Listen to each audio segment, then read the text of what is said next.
हरि हरि बोल। ओ हरि ओम। जय श्री कृष्ण चैतन्य प्रभु नित्यानंदा श्री अद्वैत गदाधर श्रीवासादि गौर भक्तवृंदा। हरे कृष्ण कृष्ण कृष्ण हरे हरे, हरे राम राम राम हरे हरे, हरे कृष्ण कृष्ण कृष्ण हरे हरे, हरे राम राम राम हरे हरे। न शस्त्र पर न शास्त्र पर न धन पे न ही किसी युक्ति से, हे प्रभु मेरा जीवन तो आश्रित है केवल और केवल आपकी कृपा दृष्टि से। गोलोक एक्सप्रेस में आइए, एबीसीडी की भक्ति में नील होकर नित्य आनंद पाइए। हरि हरि बोल। Transform the world by transforming yourself.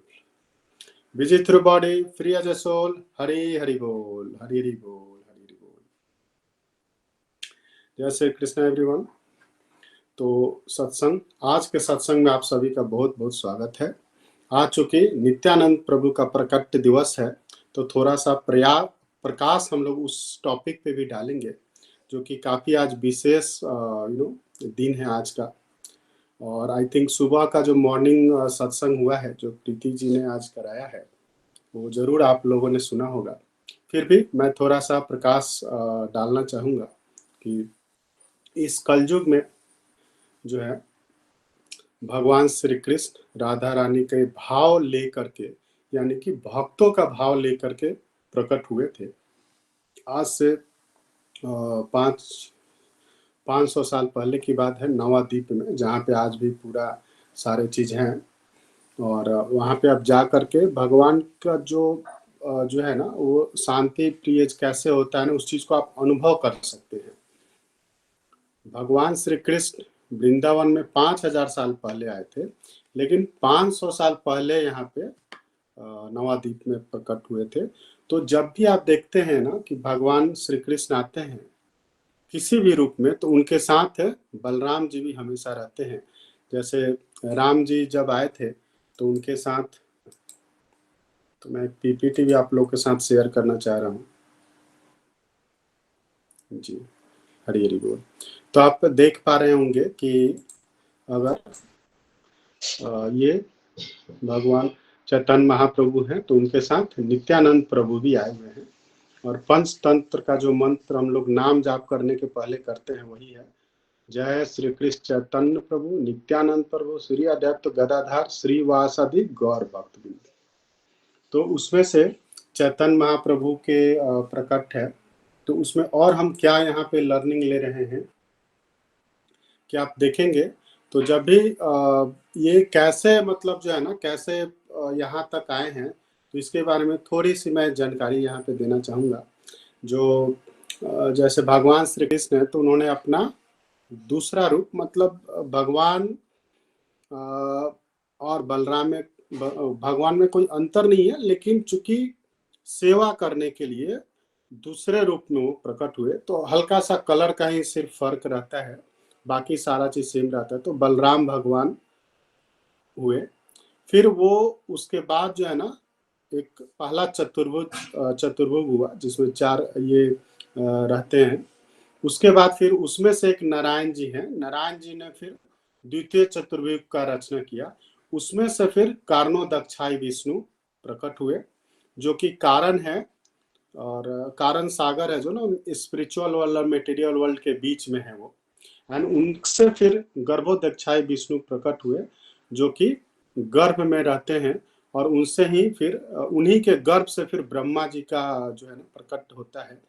और फिर उसके बाद क्षीरोदक्षाई विष्णु आते हैं, जिनको हम लोग हरि हरि बोल जो बोलते हैं ना, ये क्षीरोदक्षाई विष्णु है।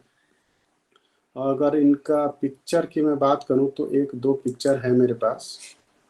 ये जैसा आप देखेंगे ना, तो यहाँ से एक एक जैसे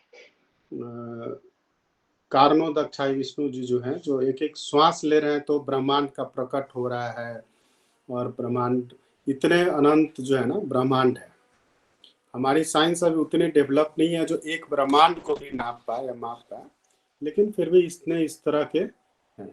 उसके बाद फिर ये गर्भोदक्षाई विष्णु है। और उसके बाद जो है ना, ये ब्रह्मा जी का प्रकट होता है।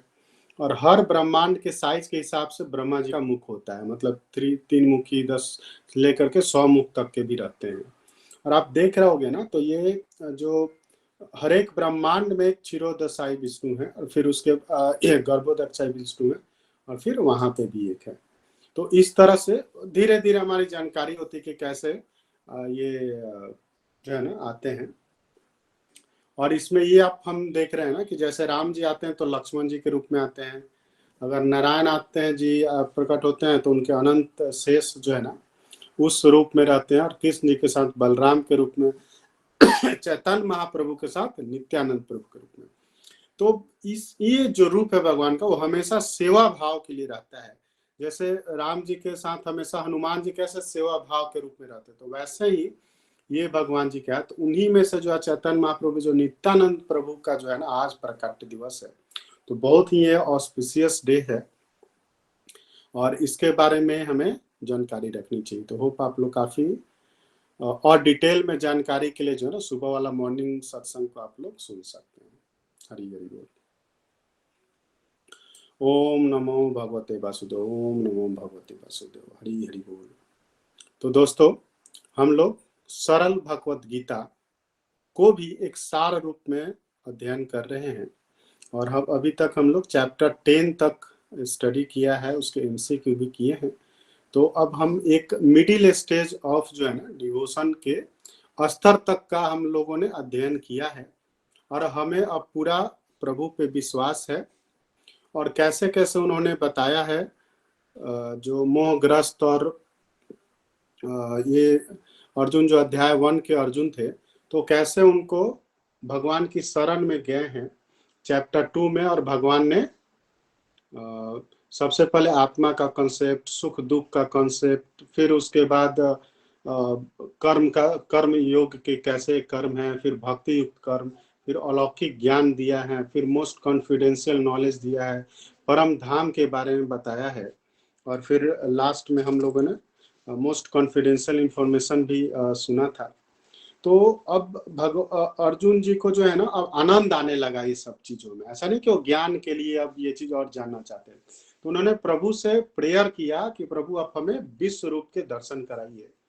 तो ये अध्याय 11 है जहाँ पे विश्व रूप के दर्शन अर्जुन को भगवान श्री कृष्ण कराते हैं, और इसके हम लोगों ने 10 पॉइंट तक कर लिया था। तो 10 पॉइंट को हम लोग क्विकली कर लेते हैं, और 11 पॉइंट से रीडिंग के लिए आज आई थिंक निराला जी नहीं है, तो आलोक जी आप रेडी रहिएगा 11 से रीडिंग करने के लिए।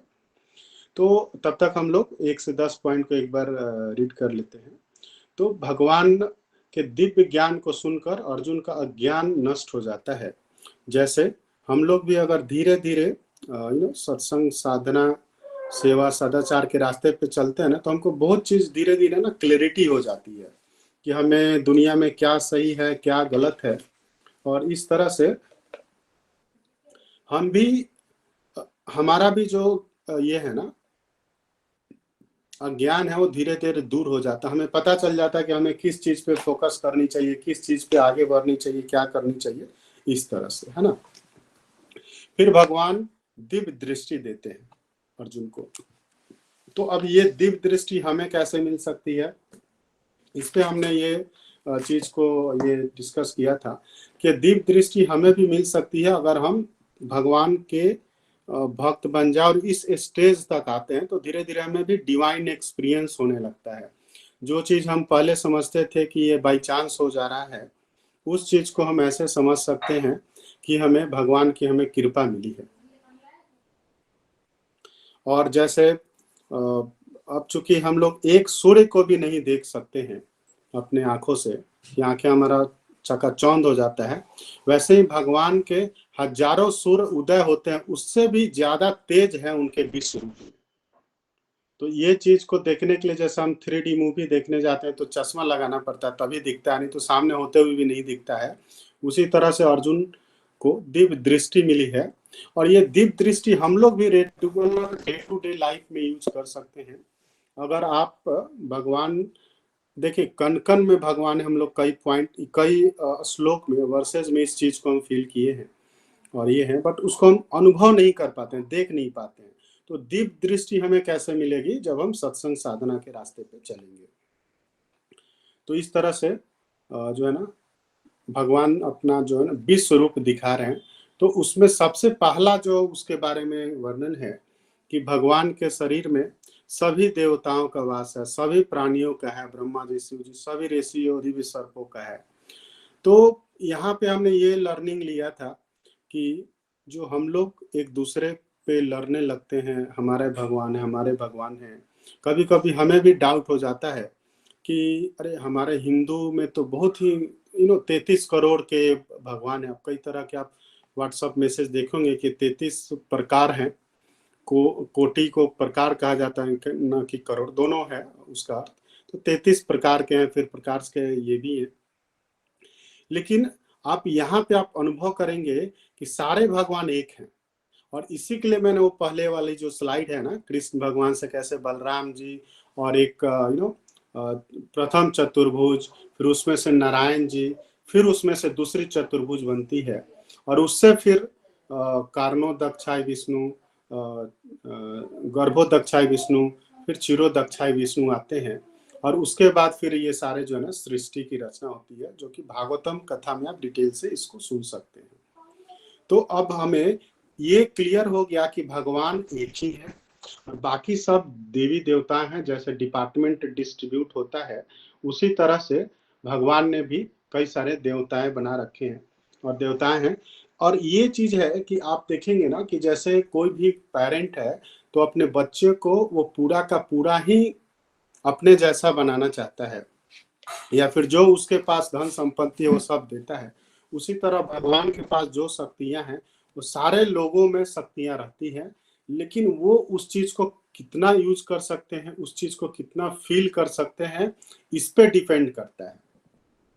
तो सारे देवी देवताओं के पास भी वो पावर रहते हैं और उनको एक स्पेसिफिक असाइनमेंट दिया जाता है। जैसे एक जैसे आप देश के कंट्री के एस्पेक्ट में देखेंगे तो एक प्राइम मिनिस्टर है, फिर मंत्री हैं, तो हर लोग का अपना अपना डिपार्टमेंट है। वैसे ही भगवान के ये जो सृष्टि है उसमें भी डिस्ट्रीब्यूशन किया हुआ है। सरस्वती माता है, लक्ष्मी माता है, दुर्गा माता है, भगवान ये ब्रह्मा जी हैं, विष्णु जी हैं, महेश जी हैं, और भी देव, अग्निदेव, आकाश देव, पृथ्वी देव, हर तरह के ये जो है ना बांटे हुए हैं। जिन देवी देवताओं को हम जानते हैं, जिन देवी देवताओं को हम नहीं जानते हैं, वो सारे भगवान के विश्व रूप के अंतर्गत अर्जुन को दिख रहे हैं। और जितने भी तरह के प्राणी हैं जो हम लोग मतलब जो है ना कितने हम जानते हैं नहीं जानते, तो सारे चीज उसमें से दिख रहे हैं। तो यहाँ से हमारी ये लर्निंग बनती है कि भगवान जो है ना एक है। उसके बाद नेक्स्ट जो है 5th पॉइंट में है कि आप ही प्रभु, अब भगवान के बारे में कह रहे हैं कि आप परम ब्रह्म हैं, आप अंतिम आधार हैं, अविनाशी हैं, अनादि हैं, धर्म के रक्षक हैं और सनातन पुरुष हैं। तो इस पे भी हमने डिटेल से डिस्कस किया था कि कैसे भगवान ही मतलब जो है ना आदि, वहीं से शुरुआत होती है और सारे चीज जब अंत हो जाते हैं फिर भी प्रभु रहते हैं, तो अविनाशी है। और भगवान का एक अंश होने के कारण हमारी आत्मा भी अविनाशी है। इस चीज को भी हम लोगों ने कई बार पढ़ा है। अब भगवान के जो है ना भयंकर विश्व रूप देख करके अर्जुन डर जाते हैं और भगवान से अनुरोध करते हैं कि प्रभु आप अपना विश्व रूप का प्रयोजन बताएं कि क्या है ये विश्व रूप आपका।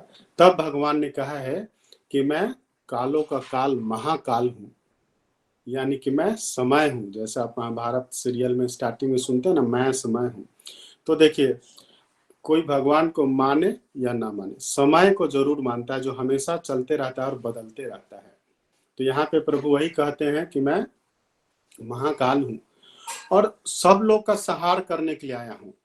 युद्ध में आए हुए तुम्हारे पक्ष के सेना या विपक्ष के सेना, पांडव, पांचों पांडव को छोड़ करके बाकी सभी का संहार हो जाएगा। बस तुम उठो, युद्ध लड़ो, युद्ध करो, प्रेरित रहो, शत्रुओं को जीतो और कीर्ति प्राप्त करो, राज को भोगो और अपने शत्रुओं, मैंने तुम्हारे शत्रुओं को ऑलरेडी मार रखा है, बट ये सब काम करते वक्त याद रखना कि तुम एक निमित्त मात्र हो।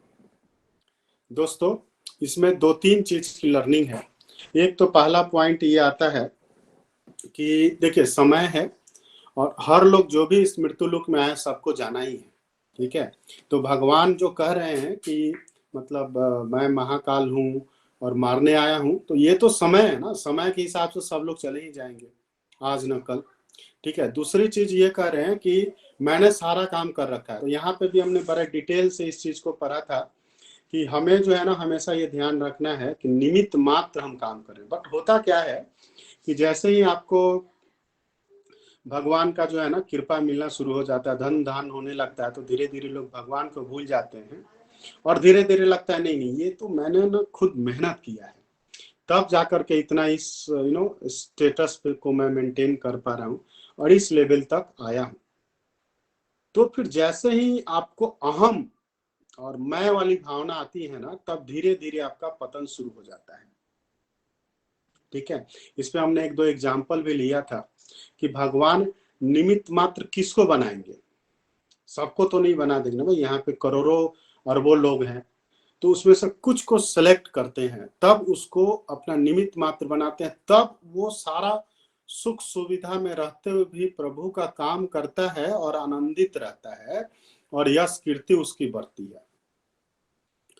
तो उसके हमने एग्जाम्पल लिया था कि अगर हमारे पास कुछ 1 लाख रुपया है, तो अगर आपको घर भेजवाना है तो किसी किसी के हाथ में तो नहीं दे देंगे, कोई ना कोई विश्वासी होना चाहिए, या फिर आपको किसी के यहाँ रख करके ही जाना है बाहर में, कैश है आपके पास, तो आप इधर किसी बैंक में ही जाके जमा करेंगे। तो ये सब चीज छोटी सी चीज है जिसका कोई वैल्यू नहीं है इस मतलब जो ना संसार जीवन में, 1 लाख रुपया पैसा, उस चीज को देखने के लिए जब हम इतना देखते हैं, तो भगवान जो अपना काम है या उनका जो पावर है, विश्वास है, ये अगर किसी चीज को देना चाहिए तो डेफिनेटली वो किसी योग्य लोगों को ही खोजेंगे। फिर हमने समझा था कि योग्य लोग होंगे कौन भाई, तो इसका हमने आगे देखा था, या फिर आगे अभी हम लोग देखेंगे 9th कि भक्त लोग हैं क्या, उनके क्राइटेरिया लास्ट में आज हम लोग देखेंगे। फिर अर्जुन ने कहा था फिर हे ऋषिकेश, ऋषिकेश का मतलब था जो सारे इंद्रियों को अपने कंट्रोल में रखता है और अपने हिसाब से चलता है, कि ये ठीक ही है कि आपके नाम और प्रभाव के कीर्तन से सारा जगत हर्षित है और आपसे अनुरक्त हो रहा है। राक्षस डर कर सब दिशाओं में भाग रहे हैं, जबकि सारे सिद्धगण आपको नमस्कार कर रहे हैं।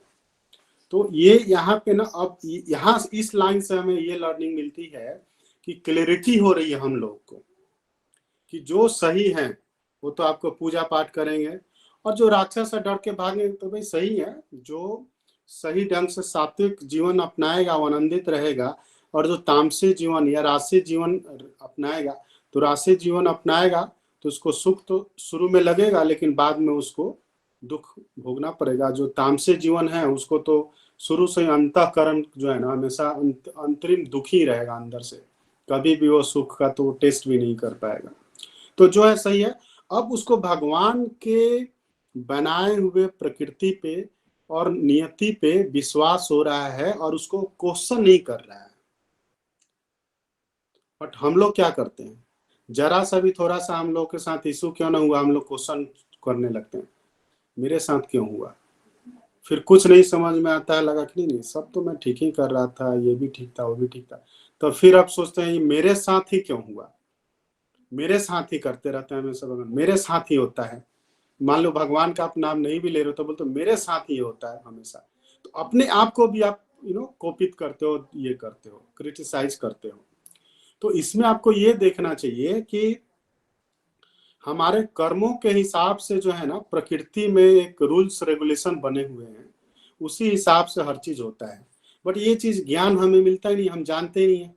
जब तक आप सात्विक जीवन नहीं अपनाएंगे तब तक आपको विनम्रता ही नहीं आएगी, और विनम्रता नहीं आएगी तो अपनी गलतियों को आप समझ ही नहीं पाएंगे। लाख लोग सामने वाले समझाएंगे कि तुम जो वो काम कर रहे थे उसमें ये थोड़ा सा ना ऐसे नहीं ऐसे होना चाहिए था, थोड़ा सा ठीक नहीं लग रहा है, तो भी आप उसको 10 काउंटर करने लगते हो कि नहीं नहीं मैंने ठीक किया था, ABCDD 5 रीजन था मैंने ठीक किया था। आप एक भी चीज अपने को एक्सेप्ट नहीं कर पाते हो, क्योंकि आप में रासिक और तामसिक गुण बना रहेगा। तो जब तक आप सात्विक गुण लेकर के नहीं आएंगे ना, तब तक ये जो प्रकृति के गुण है ना, और इसमें अगर हम देखें तो अगर हमारे साथ कुछ बुरा होता है ना तो भी हम इसको एक्सेप्ट करते हैं, और अच्छा होता है तो मानते हैं कि प्रभु आपकी कृपा हो गई है, और हमें उस चीज को ना एक मतलब सुख को भी पचाने आना चाहिए। नहीं तो क्या होता है ना कि पैसे अगर ज्यादा हो जाए तो लोग लुटाने लगते हैं, गलत रास्ते पे चले जाते हैं, पैसे खर्च करने के गलत रास्ते ही उनको दिखता है, उनको सही रास्ता नहीं दिखता कि हम कोई दान कर दें या कोई हम ऐसा एक चीज रेगुलर एनजीओ वाले टाइप कोई काम कर दें, ऐसा नहीं दिखता है। उनको हमेशा दिखता है कि ये सामान खरीद लें, यहाँ जा करके ऐश कर लें, तो यही लगता है कि हमारे पास पैसा का मैं सही उपयोग कर रहा हूँ।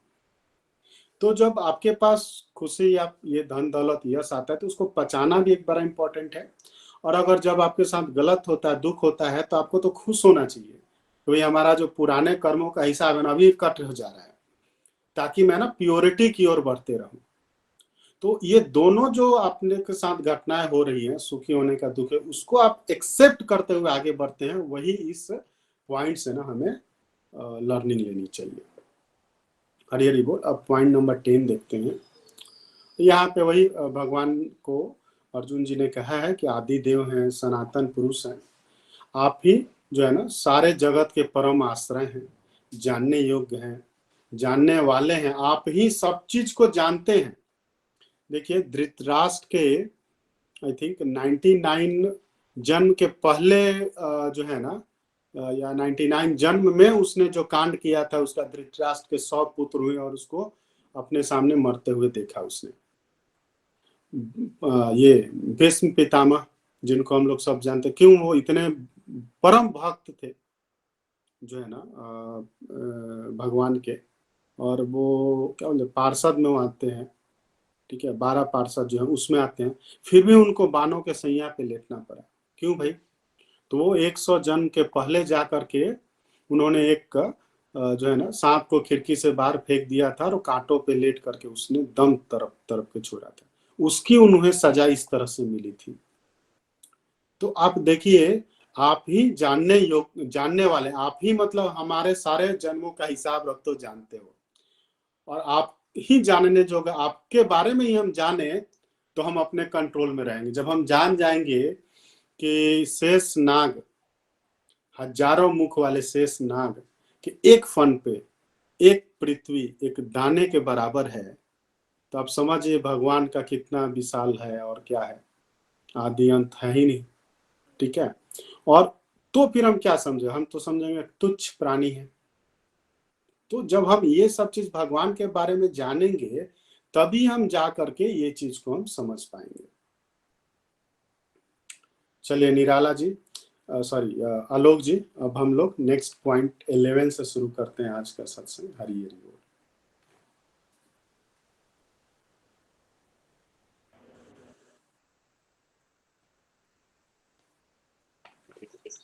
हरी हरी बोल। पॉइंट 11। अर्जुन भगवान से अनजाने में हुई गलतियों की क्षमा मांगते हैं। वह प्रभु से उनके चतुर्भुज व मनोहारी मनुष्य रूप के दर्शन करवाने की प्रार्थना करते हैं। हरी हरी बोल। हरि हरि बोल। थैंक यू आलोक जी। तो देखिए अब हम लोग जो है ना थोड़ा सा आनंदमय वाले वातावरण में चलते हैं। अब देखिए, अब जब अर्जुन जब देख लिया कि अरे भाई ये तो हमारे, हम तो इनको बुआ जी के लड़के समझ रखे थे, अपना दोस्त मान रखे थे, और बहुत हंसी खेली करते थे, मतलब होता है ना बचपन में लड़ाई झगड़ा या कुछ कुछ बोल देना या कुछ करवा देना, भगवान से हम काम भी बहुत करवाए थे अपना। अब वो उसको सब चीज याद आ रहा है, तो बोल रहा है प्रभु आप तो विश्व रूप जब आप दर्शन कराएं तब वो रियलिटी समझ पाएगा। ये वैसा ही है जैसे हमारे साथ भी अगर कोई हो धर्मात्मा संत आदमी, तो हम समझ नहीं पाते अगर वो आप ही के जैसा दिखे। आपको लगता है कि जब उसका वस्त्र वेश डिफरेंट हो, संतों वाला हो, तब आप समझ पाओगे कि संत है। लेकिन हो सकता है कि आपके साथ ही कोई आप ही के जैसा दिख रहा, मतलब ऑफिशियल या घर वाले नॉर्मल ड्रेस में हो, बट आप उस चीज को उनको पहचान नहीं पाते हो। तो ये चीज जो है ना, ये भी चीज बड़ा इंपॉर्टेंट है कि आप लोग को आप कैसे किस नजरिए से देखते हैं, आत्मा का शुद्धता देखते हैं या बाहरी वस्त्र देखते हैं, पहनावा देखते हैं। तो ये चीज देख करके भगवान से बार बार अपनी गलती की क्षमा मांगता है जो भी उसने उसके साथ किया था। और अब वो कह रहा है कि अब उसको ज्यादा डर लग रहा है। जब आप देखो, सोचो इतने विशाल रूप देखोगे जहाँ पे हजारों सूर्य से ज्यादा तेज रोशनी है, इतने सारे देवी देवताओं देवी देवताओं, साधु ऋषि मन, और जितने लोग जा रहे हैं, जो काल है ना, महाकाल का भी रूप है, तो उसमें लोग मरते हुए जा रहे हैं, मर रहे हैं, फिर कुछ लोग जन्म ले रहे हैं, तो अनंत चीज उनको धीरे धीरे दिखाई दे रही है। तब वो देख करके जब ना, अब देख, जब वो अपने सारे लोगों को देख रहे हैं कि इसमें तो सारे जो है ना मारे जा चुके हैं, उनका जब होता है, तब उनको धीरे धीरे जो ना डर लगने लगता है। तब वो जा करके प्रभु से कह रहे हैं कि प्रभु, आप अपना जो है ना चतुर्भुज और अपना मनोहारी मनुष्य रूप के हमें दर्शन कराइए। तो ये चीज हमें भी देखना चाहिए कि कभी हम जब इस तरह के मतलब अब चतुर्भुज रूज को भी देखने के बाद भी जो है ना, अब उनको आनंद नहीं मिल रहा है। क्यों नहीं मिल रहा है? चलिए आगे अगला श्लोक में समझते हैं। हरि हरि बोल आलोक जी।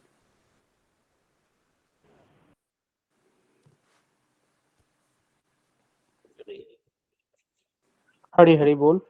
पॉइंट नंबर 12, भगवान ने अर्जुन को पहले अपने चतुर्भुज रूप के और फिर अपने अति सुंदर मानव रूप के दर्शन करवाकर धैर्य बंधाया। हरि हरि बोल। हरि हरि बोल। पॉइंट नंबर 13 भी पढ़ लीजिए। ओके। पॉइंट नंबर 13, भगवान के अति सुंदर मनुष्य रूप को देखकर अर्जुन आनंदित हो गए और अपनी स्वाभाविक स्थिति को प्राप्त किया। हरि हरि बोल। थैंक यू आलोक जी। तो देखिए यहाँ पे जो है ना, सबसे पहले विश्व रूप से फिर भगवान चतुर्भुज रूप में आते हैं। चतुर्भुज मतलब जो आप जो ये है ना गदाधार, वैकुंठ धाम में जैसे प्रभु रहते हैं, ऑफिशियल रूप है उनका। वैकुंठ धाम मतलब ऑफिस है भगवान का। तो वहाँ पे चार जो है हाथों के साथ जो है ना गदा और वो सब जो धारण करके रहते हैं, तो भी उनको वो आनंद नहीं आ रहा है। तो फिर उनसे वो प्रेयर करते हैं, भाई आप जो है ना सुंदर मानव रूप के दर्शन कराएं। तब फिर भगवान ने जो है ना मनुष्य रूप जो है उस रूप में, और जो भगवान श्री कृष्ण का जो वास्तविक रूप था उसमें वो आ गए। तो अब देखो यहाँ पे लिखा हुआ अति सुंदर मानव रूप के दर्शन कराएं और धैर्य बंधाया। तो अब इस चीज को भी आप देखेंगे ना कि भगवान में माधुर्य रूप जो है ना, जो हम लोग कहते हैं ना कि मुझे एग्जैक्ट याद नहीं है कि राम जी में ये कला थी और उसमें से चार जो है ना कला और ज्यादा थी भगवान श्री कृष्ण में, क्योंकि भगवान श्री कृष्ण ही परम पुरुषोत्तम पुरुष हैं। तो वो हम लोग सोचते हैं ना कि देवता हो तो ऐसे हो, चार भुजा या 10 भुजा हो, इस तरह से वो सब, तो वो सब तो है। लेकिन जब अल्टीमेटली जब आप भगवान श्री कृष्ण को देख रहे हैं, तो जो वास्तविक रूप में यहाँ पे प्रकट हुए थे ना, वही चीज वहां पे उनका रूप है। और ये बड़ा ही अति सुंदर मनुष्य। Thank you Subhash ji. तो 64 गुणों के 64 जो है ना कलाओं के जो स्वामी है भगवान श्री कृष्ण है। तो आप इस चीज को अगर एक दो एग्जाम्पल मैं आप लोग को दूं कि भगवान कितने मतलब माधुर्य है कि उनको देखते आप अट्रैक्ट, आप देखो आप कोई भी चीज यहाँ पे सुंदर चीज को आप देखते होंगे ना, सुंदर स्त्री या पुरुष को आप देखोगे तो कभी कभी आप अट्रैक्ट हो जाते होंगे। तो आप सोचो कि मतलब आप इतने लेवल के ऊपर जाकर भगवान श्री कृष्ण कितने मतलब अट्रैक्टिव होंगे। उस चीज को जरा आप कल्पना कीजिए, इमेजिन कीजिए। मैं दो एग्जाम्पल यहाँ पे दूंगा। जब कंस को मारने के लिए जो है ना भगवान श्री कृष्ण मथुरा में फर्स्ट टाइम जाते हैं, तो वहां पे ऐसा कथा में वर्णन है कि उनको मारने के लिए ना आगे से पूरे उसने सैनिक लगा रखे थे। लेकिन जो है ना अचानक से जब वहां से प्रभु गुजरे ना, तो सीधे वो डायरेक्ट जो है ना और कंस के सामने तक वहां पहुंच गए थे। बीच में एक हाथी आई थी। तब तक तो वो क्या ना उनको देख करके लोग मंत्र मुग्ध हो जाते थे। मतलब अचानक या विरल क्या बोलते टकटकी लगाए हुए देखते रहते थे। दूसरा उदाहरण आता है जब भगवान श्री कृष्ण जब रुक्मिणी का अपहरण करने के लिए जाते हैं, तो उस समय भी देखिए कि पूरा चाक चौबंद लगाया हुआ था कि भगवान श्री कृष्ण आ सकते हैं। रुक्मिणी जी का विवाह किसी और के साथ उसके पिता ने निश्चित कर दिया था। फिर उनके भाई के द्वारा ये खबर कही गई थी, और फिर वो सब लोग को निश्चित था कि भगवान आएंगे। लेकिन वहां पे भी अचानक से भगवान आए। सारे लोग देखते थे कि मंत्र मुग्ध लगा, और आराम से भगवान रुक्मिणी जी को लिए रथ पे बैठाए, फिर वापस चलने लगे। जब वापस ओझल हुए तब सबका जो है ना निद्रा भंग हुई, और तब वो लोग जाने लगे। तो ये दो एग्जाम्पल है जहां पे आप समझ सकते हैं कि भगवान कितने अट्रैक्टिव है। और वो जब मनुष्य रूप आपको मिलेगा तो बहुत ही आनंद आएगा। तो इसीलिए आप देखेंगे ना कि हम लोग जब हम लोग को जब अपना एक गोल सेट करना रहता है कि भाई हमें क्या करना है, तो हम ये लेकर के चलते हैं कि हमें गोलोक धाम वापस आना है। देखिए, प्लानेट तो कई सारे हैं। आप हमने पिछले बार भी देखा था कि पृथ्वी के नीचे 7 है और ऊपर 7 है। जो लास्ट में जो है ना ब्रह्मलोक है, सत्यलोक जिसको बोलते हैं। उसके बाद फिर शिवलोक, शिवलोक गोलोक धाम के भी जस्ट नीचे है, जहाँ पे सदा शिव जी रहते हैं। तो साकेत धाम है, बैकुंठ धाम है, उसके बाद लास्ट में जा करके गोलोक धाम है। स्पिरिचुअल वर्ल्ड भी एक कई सारे लेवल है ना, और कितने ये है। तो वहां पे जो आनंद है, उस आनंद की प्राप्ति के लिए हम लोग संघर्ष कर या प्रयासरत कर रहे हैं। फिर इसमें मैं यहाँ बताना चाहूंगा कि आप ऐसा ना सोचे कि भाई ये तो बड़ा ही मुश्किल है कई जगह, बट आप इस मतलब भगवत गीता पढ़ेंगे ना, तो कई जगह मतलब ये मेंशन किया हुआ है कि आप ये चीज कीजिए, आप परम धाम की प्राप्ति कर लें। कई बार हम लोग ऑलरेडी पढ़ चुके हैं। फिर आज हम पढ़ेंगे लास्ट जो है ना 14-15 कि कैसे हम भगवान को प्राप्त कर सकते हैं। तो अगर भगवान को प्राप्त करना को 100 स्केल में मापते हैं, तो हमें ये नहीं मानना चाहिए कि ये तो बहुत ही टफ है। जैसे होता है ना कि आईआईटी का एग्जाम देना बड़ा टफ है, इंजीनियरिंग का है, तो हम तैयारी ही ना करें। भाई ऐसा तो है नहीं, बहुत लोग प्रयास करते हैं ना, तो हमें भी प्रयास करना चाहिए। और मटेरियल वर्ल्ड के प्रयास और स्पिरिचुअल जर्नी के प्रयास में थोड़ा सा क्या अंतर है कि मटेरियल वर्ल्ड में अगले जन्म में फिर जीरो से शुरू करना पड़ता है, और स्पिरिचुअल वर्ल्ड का जो जो रूल है, आप जितना परसेंटेज कर चुके, मान लीजिए इस जन्म में आपने 10% 15% किया, तो अगले जन्म में 15% से शुरू करते हैं। इसलिए दोस्तों आप बिल्कुल ये जो है ना प्रयास करते रहें। हो सकता है, चूंकि यहाँ पे भाव देखते हैं प्रभु, हो सकता है कि आपको थोड़े से प्रयास में आपका भाव पूरा ही बदल जाए, तो आप इसी जन्म में जो है ना परम धाम की प्राप्ति कर सकते हैं। हरि हरि बोल लोक जी, हरि हरि बोल। नेक्स्ट पॉइंट पढ़िए 14। पॉइंट नंबर 14, भगवान के दर्शन बहुत दुर्लभ है। उन्हें न विद्यायन से, न तपस्या से, न दान से और न ही यज्ञ आदि अन्य साधनों से देखा जा सकता है। हरि हरि बोल। थैंक यू आलोक जी, बड़ा ही प्यारा श्लोक है। हम लोग जो सोचते हैं ना कि हम थोड़ा सा ये पढ़ लें, अब मैंने भी कल डाउनलोड दिए करके देखा कितने वेद पुराण, 18 पुराण हैं, कितने क्या क्या चीज है। उस चीज को हम एक को अध्ययन करें, दूसरे को अध्ययन करें, तो इससे आप अध्ययन करेंगे, भगवान के बारे में जान तो पाएंगे, उनके प्रकृति के नियम तो समझ पाएंगे।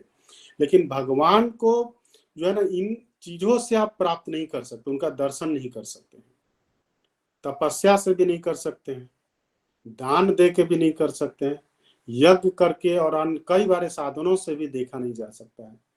तो इसका मतलब ये भी नहीं है दोस्तों कि बिल्कुल सारे चीज नहीं करने चाहिए। हर चीज की अलग अलग महिमा है, महत्ता है। लेकिन हम जब ये चीज को समझते हैं ना कि ये करने से ये फायदा है, तो उसके लिए हम यहाँ पे बता रहे हैं कि ये करना एक सहायक है। सहायक किस चीज में है? स्पिरिचुअल लाइफ में, आध्यात्मिक जीवन में के लिए ये सारे चीज सहायक है, और ये हमें जरूर करना चाहिए। लेकिन भगवान की प्राप्ति के लिए इससे थोड़ा सा और ऊपर वाला चीज चाहिए।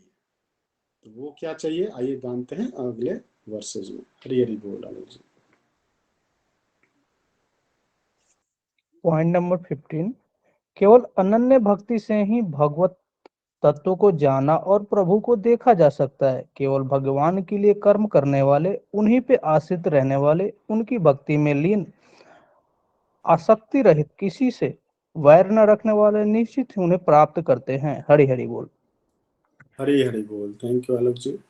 तो ये ही वो वर्सेज है जो अभी तक इस चैप्टर को कैसे हम लोग प्राप्त कर सकते हैं, परम धाम को, भगवान को कैसे देख सकते हैं, इस चीज को हम अनुभव कर सकते हैं। तो इसमें 2-3 चीज है। पहला केवल, तो केवल चीज है। तो केवल में क्या चीज है, तो आगे 2 चीज है, अनन्य और भक्ति। तो केवल अनन्य भक्ति से भगवत तत्व को जाना और प्रभु को देखा जा सकता है।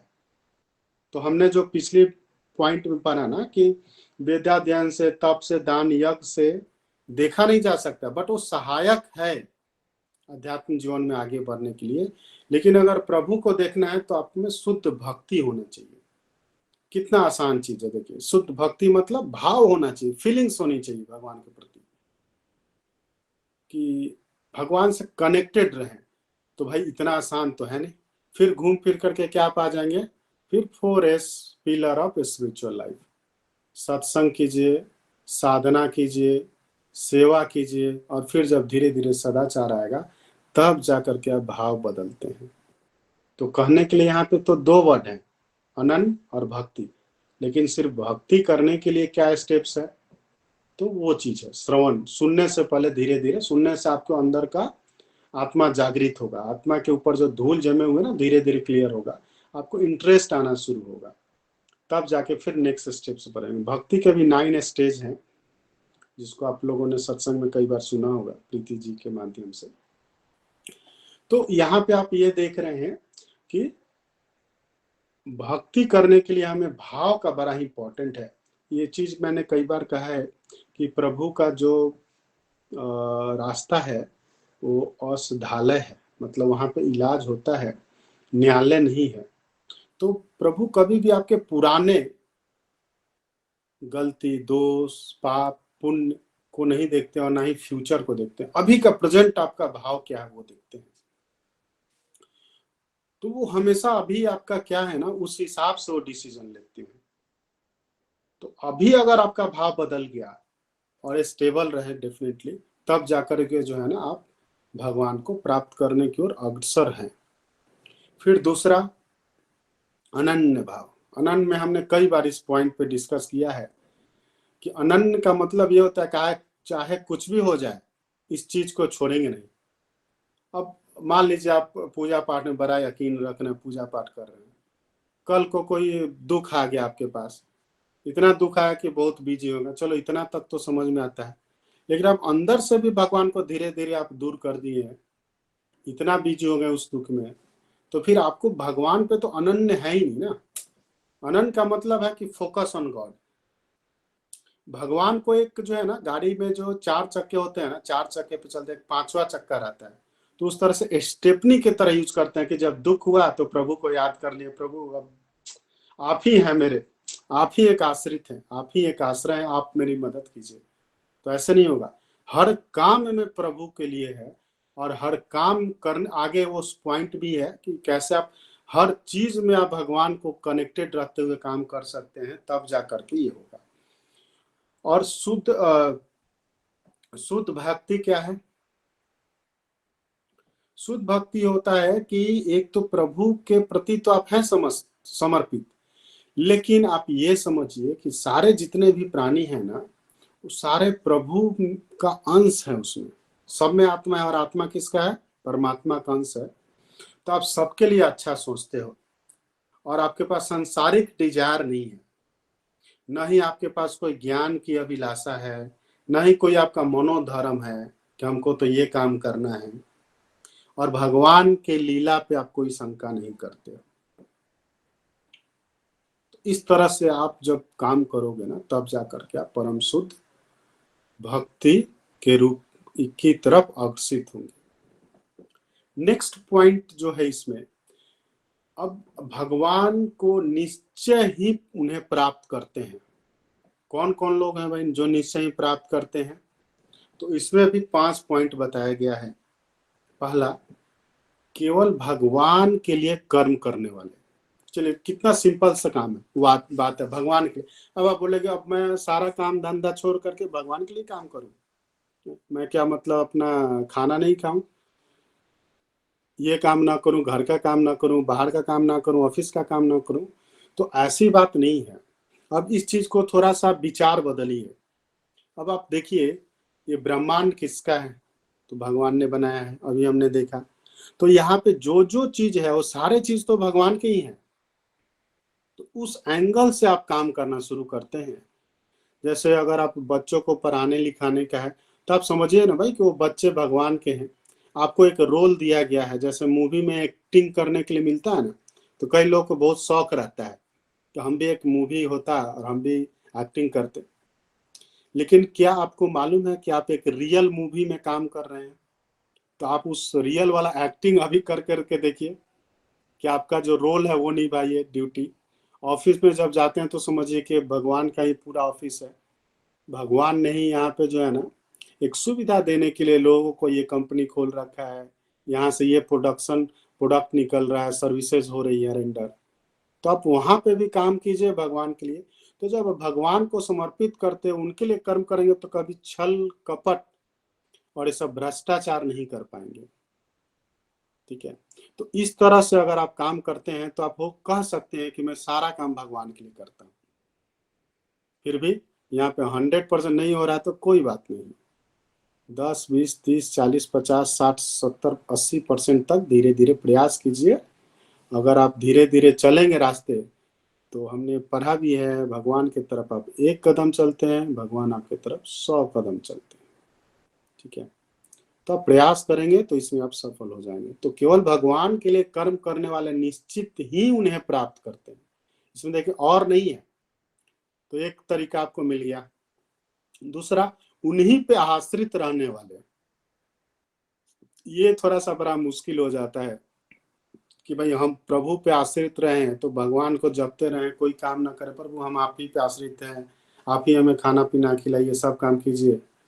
तो फिर लगता है भगवान तो सबसे पहले आपको क्या अंदर से भी आवाज आता, अरे ठीक है ठीक है, भगवत गीता पढ़ रहे हैं, सुन रहे हैं, भगवान है मान लिए, लेकिन उसी पे आश्रित रहिए तो पॉसिबल नहीं भाई, काम तो खुद करना पड़ेगा। तो ये चीज न चीज करके इसी चीज को फिर दूसरे तरीके से, आपने जब ये मनुष्य शरीर लिया है तो आप कर्मों के बंधन में बंधे हुए त्रिगुणी माया से, जो आगे हम चैप्टर में पढ़ेंगे, 3 गुणी माया क्या है, कैसे एक्ट करता है, उसका सारा रूल्स रेगुलेशन बताया गया है। उस माया से बंधे तो काम तो आपको करना पड़ेगा, ड्यूटी तो आपको करनी पड़ेगी, निभानी पड़ेगी। लेकिन आप ये करो कि ड्यूटी करो, फल की इच्छा ना करो, तो फल प्रभु देंगे। हमारा काम है ड्यूटी करना, हम तो प्रभु पे आश्रित है, भगवान भरोसे हैं हम। तो जो हम पहले कमेंट में करते थे कि ये भगवान भरोसे है, उसको रियल में फील करके काम करते हैं, तब आप इसको कह सकते हैं कि आप भगवान पे आश्रित हैं। फिर वैसे ही सुख मिला तो हरी कृपा है, और दुख मिला तो हरी इच्छा है। इच्छा है कि हमारा जो है ना पुराना पाप कट जाए और इस तरह से हम चल पाए। तो इस तरह से आप आश्रित रह सकते हैं, उनकी भक्ति में लीन रह सकते हैं। भक्ति में हमने देखा कि कैसे भक्ति करना है, कि फीलिंग्स उनके लिए होनी चाहिए, आसक्ति रहित। हमें आसक्ति नहीं होनी चाहिए कि भाई दुनिया में हमें ये चीज मिलेगा तभी हमको पसंद है, भगवान हमको अगर ये चीज दिलवाएंगे तभी हम मानेंगे। तो वो सब कोई भी आसक्ति आपको, विशेषकर मटेरियल वर्ल्ड से तो बिल्कुल ही आसक्ति नहीं रखनी चाहिए। सिर्फ ड्यूटी कीजिए, रोल निभाइए। अब समझ लीजिए कि मूवी पूरी चल रही है, जो जरूरत है रोल निभाइए और मस्त रहिए, बिजी थ्रू बॉडी, शरीर से पूरा व्यस्त रहिए और आत्मा से मस्त रहिए। किसी से वैर न रखना, देखिए कितना, किसी से वैर न रखने वाला निश्चित ही भगवान को प्राप्त करते हैं। बट क्या ये पॉसिबल है? बट आप प्रयास तो कर सकते हैं भाई। हमें क्या होता है कि जब हम कोई भी राशि गुण में रहते हैं ना, जब हम काम करते हैं ऑफिस में, काफी जब अहम वहां पे रहता है, मैं कर रहा हूँ या मुझे करना है या ड्यूटी रहती है, तो ये कभी कभी हो जाता है कि ये तो खराब है, अच्छा है। लेकिन आप इसमें भी आप कई लोगों को देखे होंगे ना कि काफी प्रोफेशनल रिलेशन मेंटेन करते हैं। मतलब आप जाएंगे तो ऑफिस में होगा तो आप गलत करेंगे तो आपको डांटेंगे भी, समझाएंगे भी, और पूरा आपको जो है ना आपसे फाइट करेंगे या बहस करेंगे, आप ऐसे समझिए। लेकिन बाहर ऑफिस से आते ही बोलेंगे कि भाई क्या करें, हमारा ड्यूटी था, हमारा रोल था, वो हमें करना था, बट आप इस चीज को अपने दिल पे मत लीजिएगा, है ना। इस तरह से है। तो लोग प्रोफेशनल और पर्सनल लाइफ को मेंटेन करते हैं, वैसे ही आप धीरे धीरे ये रखें, कोई भी गलत काम कर रहा तो उसको बताना, लेकिन उसे वैर नहीं रखना है। अंतःकरण से जो है ना, हम लोग किसी किसी से क्या बोलते हैं उसको, दुखी नहीं है, मतलब ईर्ष्या करते हैं, वो ईर्ष्या वैर नहीं रखना चाहिए। तो आप भगवान को निश्चित ही प्राप्त कर सकते हैं।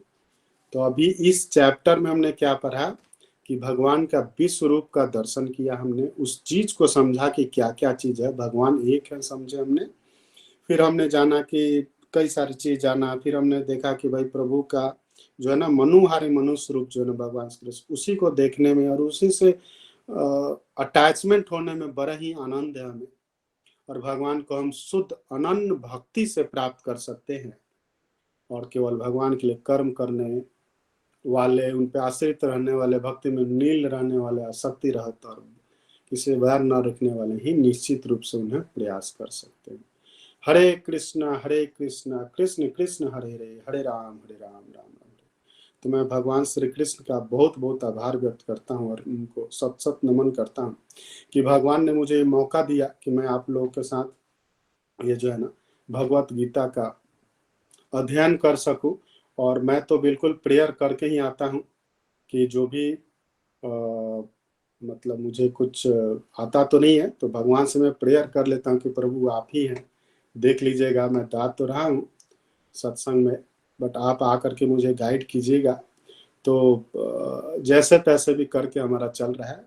और फिर अंत में मैं गोलोक एक्सप्रेस जिससे मैं जुड़ा, तो इनके बनाने निखिल जी फाउंडर हैं, नितिन जी, प्रीति भाई जी और वरुण गुप्ता जी का, जिनसे मैंने शुरू में सबसे पहले सुनना शुरू किया था, सबका बहुत बहुत धन्यवाद देता हूँ कि मैं इस रास्ते पे चला और मुझे एक ऐसा प्लेटफॉर्म मिला जो मैं घर बैठे बैठे ये सब चीज़ को समझ पाया और आप लोग के साथ शेयर किया। हरी हरी बोल। तो अगर कोई भी अपनी बात 1 मिनट 2 मिनट में रखना चाहते हैं तो हैंड रेज कर सकते हैं। तो आज का सत्संग मेरे तरफ से इतना ही रहेगा। हरी हरी बोल, हरी हरी बोल। हरे कृष्ण कृष्ण कृष्ण हरे हरे, हरे राम राम राम हरे हरे। तो फिर से आप सभी लोगों को नित्यानंद तत्वदर्शी की बहुत बहुत शुभकामनाएं। हरी हरि बोल। चलिए, तो मुझे लगता है कि फिर से आप लोग कोई भी अभी भी आप लोग ओपन नहीं हुए हैं अपना भाव को व्यक्त करने के लिए। फिर से मैं निवेदन करूंगा कि आप लोग प्रयास कीजिए, जो है ना माइक को ऑन कर करके जो भी 2-3 लाइन आपके अनुभव होता है या जो फीलिंग्स होती है उसको शेयर करें। अगर यहाँ नहीं है तो फिर व्हाट्सएप ग्रुप में अपना रिकॉर्डिंग या टेक्स्ट में जरूर अपने भाव को शेयर करें। तो चलिए, आज का सत्संग हम लोग यहीं पे समाप्त करते हैं। नेक्स्ट वीक में हम लोग इस चैप्टर का एमसीक्यू करेंगे ताकि ये चैप्टर पूरी तरह से बड़ा ही क्लियर हो जाए। चलिए, सब लोग हम लोग एक साथ मिलकर हरे कृष्णा के साथ आज का सत्संग समापन करते हैं। हरे कृष्ण हरे कृष्ण कृष्णा कृष्णा कृष्णा हरे हरे, हरे राम हरे राम राम राम हरे राम। हरे, हरे हरे कृष्ण हरे कृष्ण कृष्ण कृष्ण हरे कृष्ण हरे, हरे राम हरे, हरे राम हरे राम राम हरे हरे, कृष्ण कृष्ण हरे हरे हरे, कृष्ण राम राम हरे हरे हरे। कृष्ण हरे हरे कृष्ण कृष्ण, हरि हरे बोल। कृष्ण, हरे कृष्ण कृष्ण कृष्ण हरे हरे, हरे राम राम राम हरे हरे। हर घर मंदिर, हर हर मंदिर। मन मंदिर, हर घर मंदिर है।